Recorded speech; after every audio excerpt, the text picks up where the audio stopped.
ഇവിടെ അലക്സ് ആണെങ്കിൽ തന്റെ ഭാര്യ നേഹനെ $1000 വിൽക്കാൻ വേണ്ടി വെച്ചിട്ടാണുള്ളത്. അവിടത്തേക്ക് വന്ന ജോണും അവളുടെ ഭാര്യ അന്നയും ഇത് കാണാണ്. അതേസമയത്ത് ജോൺ അലക്സിനോട് എന്റെ കയ്യിൽ $1000 ഒന്നുമില്ല, എനിക്ക് നിന്റെ ഭാര്യ ഒരുപാട് ഇഷ്ടമായി, അതുകൊണ്ട് നീ വേണമെങ്കിൽ എന്റെ ഭാര്യനെ വെച്ചോ എന്ന് പറഞ്ഞിട്ട് നേഹനെ അലക്സിന്റെ കയ്യിൽ നിന്ന് ഇങ്ങ് വാങ്ങാണ്. അങ്ങനെ ഇരിക്കുന്ന സമയത്ത് അലക്സ് ആണെങ്കിൽ അന്നെ ഒന്ന് കാര്യമായിട്ട് നോക്കുന്നുണ്ട്. അന്ന ഭയങ്കര മോഡേൺ ആയിരുന്നു, ഭയങ്കര ഗ്ലാമർ ആയിരുന്നു, ഒരുപാട് ആളുകൾ നോക്കി പോകുന്ന ഒരു മുഖം. അത് മാത്രമല്ല വെൽ ഡ്രസ്ഡ് ആയിട്ട് അലക്സിനെ അന്നെ ഒരു മാലകെ പോലെയാണ് അന്ന് തോന്നിയിട്ടുണ്ടായത്. എന്നാ പിന്നെ ഓക്കെ, നീ വെച്ചോ എന്റെ ഈ ഭാര്യ, എനിക്കിതിന് ആവശ്യമില്ല എന്ന് പറയാം. അങ്ങനെ അലക്സും ജോണും കൂടെ ഓക്കെ ഓക്കെ എന്ന് പറഞ്ഞിട്ട് രണ്ടാളും വൈഫിനെ അങ്ങോട്ടും ഇങ്ങോട്ടും മാറ്റാണ്. അതേസമയത്ത് അലക്സ് ആണെങ്കിൽ പറയുന്നുണ്ട്, എനിക്ക് നേഹനെ എന്ത് ഇഷ്ടമല്ലാന്ന് വെച്ചാല് അവളാണെങ്കിൽ ഒരിക്കലും നല്ലപോലെ ഡ്രസ്സ് ധരിക്കാറില്ല, വീട്ടിൽ തന്നെ ചടഞ്ഞിരിക്കാണ്, ഇങ്ങനെയുള്ള പെണ്ണുങ്ങളെയൊന്നും എനിക്കാണെങ്കിൽ ഒട്ടും ഇഷ്ടമില്ല, അതുകൊണ്ട് നീ തന്നെ അവളെ വെച്ചു എന്ന് പറയാണ്. ജോൺ ആണെങ്കിൽ എനിക്ക് ഇങ്ങനത്തെ ഉള്ളവരാണ് ഇഷ്ടം എന്ന് പറഞ്ഞിട്ട് പക്കയാക്കി എഗ്രിമെന്റ് വെക്കാണ് കേട്ടോ. അങ്ങനെ അതിനുശേഷം രണ്ടുപേരും എന്താക്കാണ്, വീട്ടിലേക്ക് പോകുന്നതിന് മുന്നേ അലക്സ് ഒരു കാര്യം കൂടെ പറയുന്നുണ്ടായിരുന്നു, ഒരു കാരണവശാലും എനിക്ക് ഇവളെ ഇനി വേണ്ട,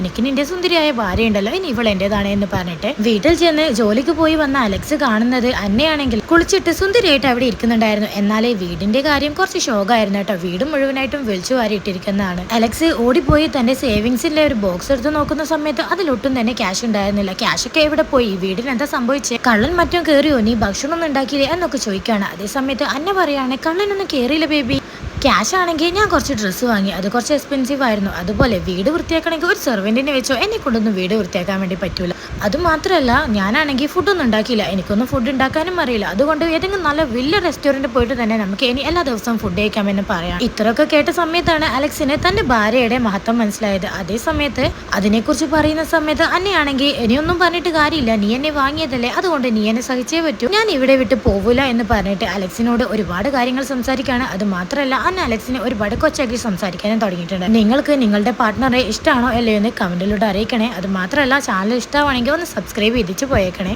പിന്നീട് അലക്സ് ഓർത്തു നോക്കുകയാണ്, നേഹയാണെങ്കിൽ എല്ലാ ദിവസവും നല്ല ഫുഡ് ഉണ്ടാക്കി അലക്സിന്റെ എല്ലാ കാര്യങ്ങളും ചെയ്തു കൊടുക്കാറുണ്ട്. എന്നാൽ അലക്സിന് ഇത് ഒട്ടും ഇഷ്ടമില്ല, അതുകൊണ്ട് തന്നെ എനിക്ക് നിന്റെ ഫുഡൊന്നും ആവശ്യമില്ല എന്ന് എപ്പോഴും പറഞ്ഞിട്ട് അവളെ വഴക്ക് പറയാനാണ് ചെയ്യുക. ആ പാവൻ നേഹയാണെങ്കിൽ എല്ലാ ദിവസവും അവന് വേണ്ട കാര്യം ചെയ്തു കൊടുത്ത് വീട്ടിലെ കാര്യങ്ങൾ മുഴുവനായിട്ടും ചെയ്തു കൊടുക്കാറുണ്ട്. അതിന്റെ ഒരു വില മനസ്സിലായപ്പോഴാണ്, അയ്യോ എനിക്ക് എന്റെ ഭാര്യയെ തന്നെ വേണം എന്ന് പറഞ്ഞിട്ട് അന്നെ അവിടെ തനിച്ചാക്കിയിട്ട് അലക്സ് ജോണിന്റെയും നേഹന്റെ അടുത്തേക്ക് മോടി പോവാണ്. അതേസമയത്ത് ജോൺ ആണെങ്കിൽ എവിടത്തേക്കാണ് നീ കയറി വരുന്നത്, ഇത് എന്റെ ഭാര്യയാണെന്ന് പറയാം. അലക്സ് ആണെങ്കിൽ അതൊന്നും പറഞ്ഞിട്ട് കാര്യമില്ല, ഇവളെ ലീഗലി ഞാനാണ് മാരേജ് ചെയ്തത്, എനിക്ക് ഇവളില്ലാതെ പറ്റില്ല, എനിക്ക് നിന്റെ ഭാര്യയുടെ ആവശ്യമില്ല എന്നൊക്കെ പറഞ്ഞിട്ട് ബഹളം വെക്കാണ്. അതേസമയത്ത് ജോൺ പറയുന്നുണ്ട്, എനിക്ക് ഇവളുടെ സമ്മതം ഉണ്ടെങ്കിൽ മാത്രം ഇവളെ ഇവിടുന്ന് കൊണ്ടുപോവാന്ന്. അങ്ങനെ അലക്സ് ആണെങ്കിൽ കുറച്ച് കെഞ്ചിയിട്ട് തന്നെ അവളോട് മാപ്പ് ചോദിക്കുന്നുണ്ട്. യഥാർത്ഥത്തിൽ ഇതൊക്കെ നമ്മൾ നേഹന്റെ ഒരു പ്ലാൻ ആയിരുന്നു. തന്റെ വില മനസ്സിലാക്കി കൊടുക്കാൻ വേണ്ടി നല്ല രണ്ട് ഫ്രണ്ട്സിനെ ഉപയോഗിച്ചിട്ട് നടത്തിയ ഒരു ചെറിയ നാടകം തന്നെ.